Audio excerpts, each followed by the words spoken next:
안녕하십니까 안녕하십니까 923 최강기아 타이거즈 유튜버 놀고 싶답니다. 새해 복 많이 받으십시오 여러분. 이제 우리가 정말 복을 받을 때가 된 것 같습니다. 이렇게 이제 새해 1월 1일 날 인사드리게 됐는데요.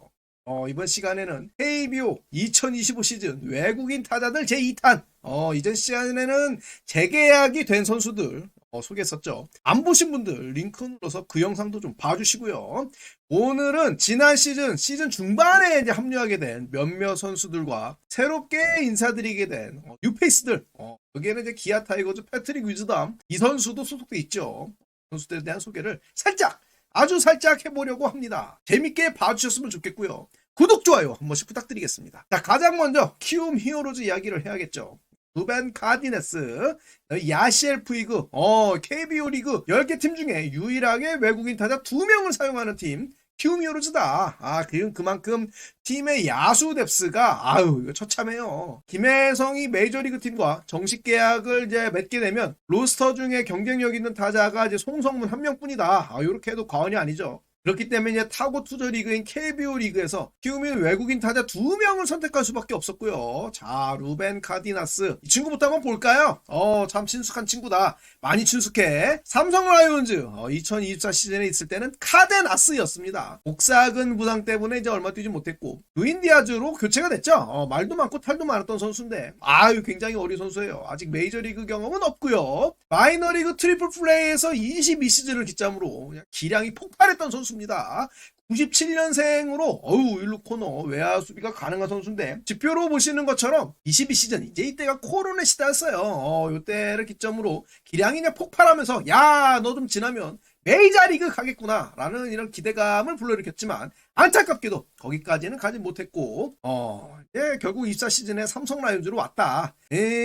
폭발적인 스윙, 좋은 스윙 메커니즘을 가지고 있다는 것이 타구 방향이 어느 한쪽에 치우친 선수가 아닌 이 스프레이터입니다. 뛰어난 파워툴을 갖고 있음에도 기본적으로 이제 센터필드 쪽으로 타구를 보내려고 하는 타격 방향성을 갖고 있고요. 그러다 보니 이제 투수의 로케이션에 이제 대응하면서 외야 곳곳으로 타구를 보낼 줄 안다라는 점. 카디네스의 이 타격 메커니즘이 굉장히 좋다라는 증거죠. 또 마이너리그에서는 30% 후반대 하드히트 이제 비율을 기록할 만큼 타격력도 아주 좋은 선수다. 과연 내년 시즌 이제 키움에서 풀 시즌을 뛸 텐데 어떤 활약을 해줄지 기대가 됩니다. 야시엘 푸이그 야생마가 다시 돌아왔습니다. 22시즌 키움 히어로즈를 안우진, 이정우와 함께 한국 시리즈까지 올려놨던 KBO 리그를 씹어먹었어요. 네이버 스포츠 기준으로 WRC 플러스가 이 시즌에 146.1이었는데 OPS가 0.84, 이 시즌은 이제 24시즌 같은 타고 투저가 그렇게 막 뚜렷하게 두드러진 그 애는 아니었죠. 그래서 OPS가 0.9가 되지는 않았지만 비율 지표인 WRC 플러스를 보면 푸이그가 얼마만큼 좋은 활약을 했는가 알 수 있습니다. 시즌 중반에 좀 슬럼프를 길게 겪었는데 그래서 그런지 3할 타율 달성에는 또 실패했어요. 그러나 선구안이 뛰어난 선수고 장타력을 앞세우면서 20시즌에 무려 20개의 홈런과 30개의 2루타를 때려냈다라는 거에서 선수가 가지고 있는 장타력, 몸이 운동 능력이 일단 너무나 뛰어납니다. 이정우와 함께 팀 공격력의 중심에서 히어로즈 프랜차이즈 통산 2번째 한국 시리즈 진출을 이끌었다. 알려진 것처럼 완벽한 툴가입니다. 기량에는 의심이 없지만 당시에도 KBO 리그 온다고 했을 때 음주운전의 성폭력 스캔들, 이 사생활 리스크가 어마어마했기 때문에 KBO 리그에서 과연 이제 이 선수가 통제가 잘 되겠냐, 사고 치지 않고 조용한 시즌을 보낼 수 있겠냐라고 했지만 막상 시즌에는 아무 문제가 없었죠. 이런 성실한 모습을 다시 25 시즌에도 보여줄 수 있을지 요건 이제 또 관심사고요. 본인은 굉장히 KBO 리턴에 대해서 즐거워하면서 기대하고 있는 모습입니다. 빨리 돌아가서 이제 뛰고 싶다, 팬들 만나고 싶다, 좋은 기억이 많다. 또 류현진과의 굉장한 친분 관계가 있기 때문에 한화 이글스와 이제 키움 히어로즈 맞대결 때 어떤 모습을 또 연출할지 이런 것도 이제 굉장히 기대되죠. 삼성 라이온즈는 루인 디아즈와 재계약을 했습니다. 카디네스의 이제 대체 외국인 선수로 입단을 해서 선수가 정규 시즌을 30경기를 채 못 뛰었지만 다소 넘버에는 아쉬운 모습이 있었습니다. 그러나 이제 가을 야구 때 대활 야구로 이런 부분들을 이제 싹 해소했고요. 오히려 가을 야구가 전부 끝난 다음에 삼성 팬들은 디아즈와 재계약이 가능하겠냐 걱정하는 분들도 많았죠. 삼성이 비교적 빠르게 디아즈에게 재계약 오퍼를 제안했고 선수도 여기 합의하면서 다음 시즌에도 삼성과 동행하게 됐습니다. 22시즌 마이애미 말린스에서 삼진율이 31%에 달할 정도로 그냥 어마어마한 선풍기를 붕붕 돌렸습니다. 멕시칸 리그에서도 높은 삼진율과 좋지 못한 선구한 능력은 지적받았던 선수인데 그때도 이 특유의 어퍼스윙에서 나오는 장타 포텐셜만큼은 인정받았던 선수예요. 이 선수도 굉장히 어린 친구입니다. 96년생이고 마투 좌타 완벽한 왼손잡이죠. 이제 다음 시즌 KBO에서 풀 시즌을 뛰게 될 텐데 24시즌에는 정규 시즌에 27경기에서도 7개 홈런 그리고 장타율이 0.518 그냥 뭐 파워에는 의심의 여지가 없는 선수고요. 포스트 시즌에서 보여줬던 큰 경기에서의 어떤 강한 집중력 이게 아마 삼성 라이온즈가 디아즈와의 재계약을 하게 된 결정적인 이유다라고 저는 보는데요. 그러나 역시 높은 삼진율과 좀 심각하게 느려요. 생긴 거는 참 빠르게 생겼는데 여기에 대해서는 좀 걱정이 공존한다. 나이도 내년에 이제 28살밖에 되지 않는 아주 어린 편이고요. KBO 리그에 완전히 적응한 다음에 과연 풀시즌을 소화하는 디아즈가 얼마만큼 높은 타격 생산성을 보여줄 것이냐 기대와 우려가 공존하는 요 점이 이제 관전 포인트죠. 삼성은 디아즈 말고도 꾸준하게 우상향하는 모습을 보여줘야 돼. 그런 어린 야수들이 라인업에 굉장히 좀 많습니다. 그런 상황에서 디아즈가 중심을 좀 확실하게 잡아줘야 되는데 만약에 그렇게 하지 못하고 슬럼프가 잦다든지 이렇게 되면 전체적인 이 타선의 뎁스가 그렇게 두껍지 못하기 때문에 베스트 나인에 대한 의존도가 높은 삼성으로서는 좀 경기력의 부침이 있을 수밖에 없죠. 선발진은 워낙 좋지만요. 자, 다음은 이제 완전 뉴페이스 두산 베어스의 제이크 케이브 사진으로 보면 그냥 흰 수염이 그냥 이렇게 티끗티끗하니까 어디서 저런 은퇴 직전에 노인네를 데려온 거냐 이렇게 말씀하시는 분들도 계신데 생긴 것과 다르게 92년생밖에 안 됐습니다. 예쁘게 봐주세요. 아직 한참 열심히 할 나이에요. 만주벌판 같은 잠실벌을 그냥 빨빨거리고 뛰댕기고 안타도 치고 도루도 하고 볼넷도 골라야 되고 두산이 아주 건실한 아메리칸 곰돌이를 잘 수입해 왔고 왔습니다.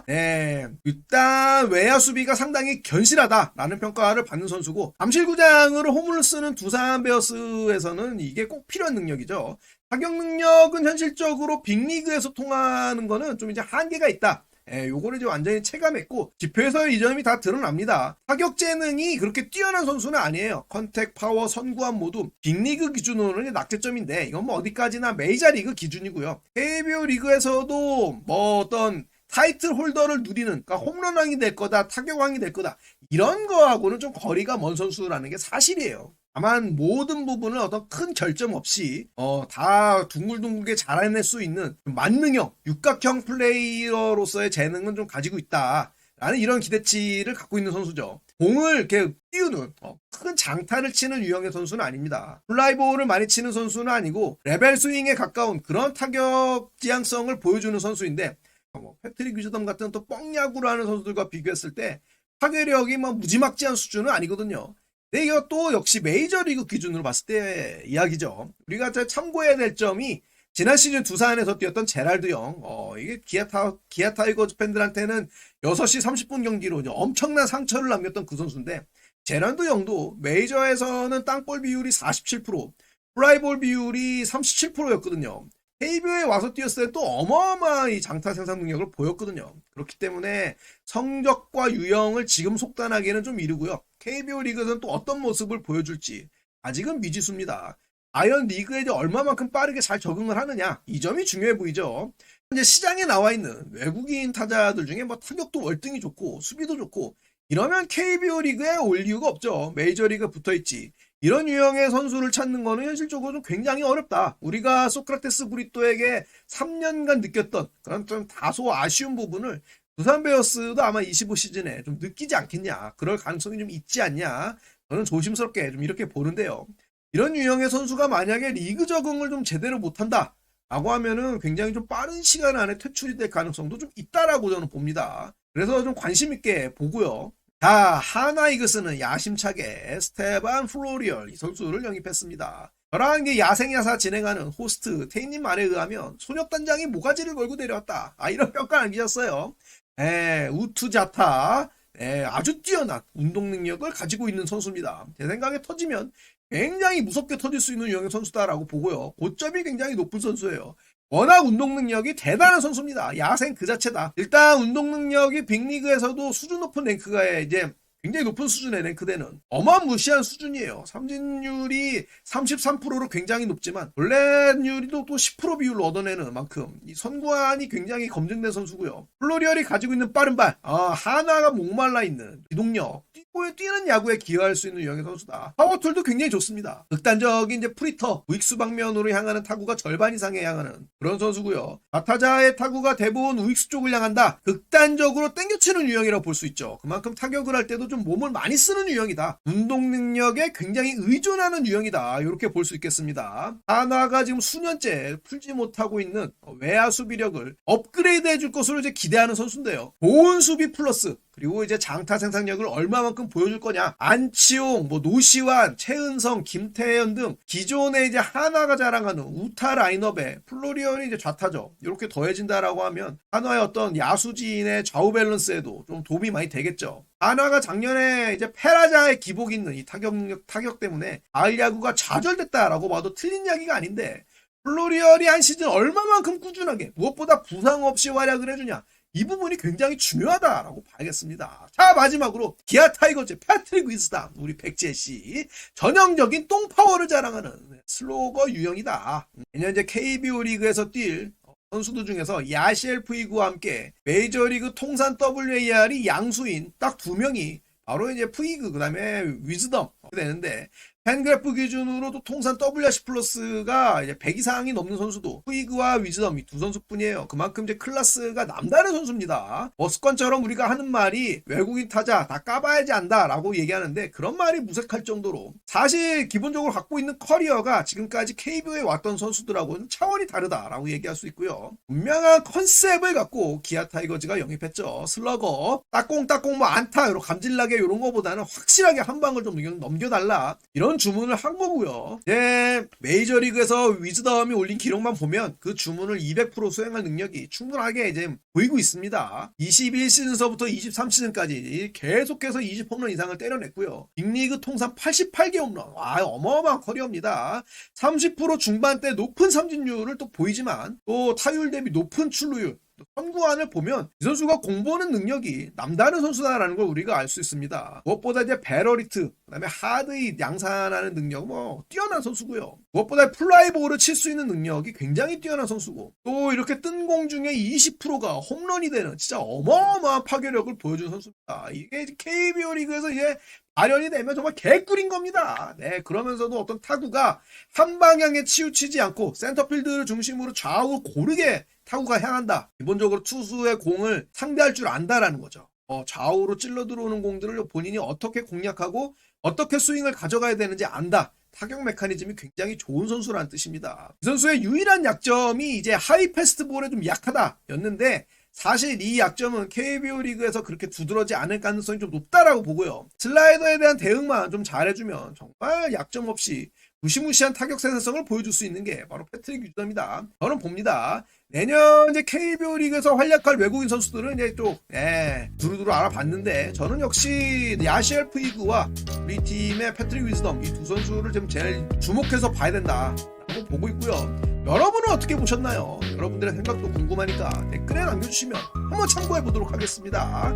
자, 다음 시간에는 이제 차례차례 외국인 투수들의 면면에 대해서도 살펴보도록 하겠습니다. 여러분 새해 복 많이 받으시고요. 25시즌도 여러분과 함께 야구와 KBO와 무엇보다 기아 타이거즈와 재밌게 놀 수 있는 그런 놀고 싶다가 될 수 있도록 하겠습니다. 감사합니다. 새해 복 많이 받으십시오. 안녕.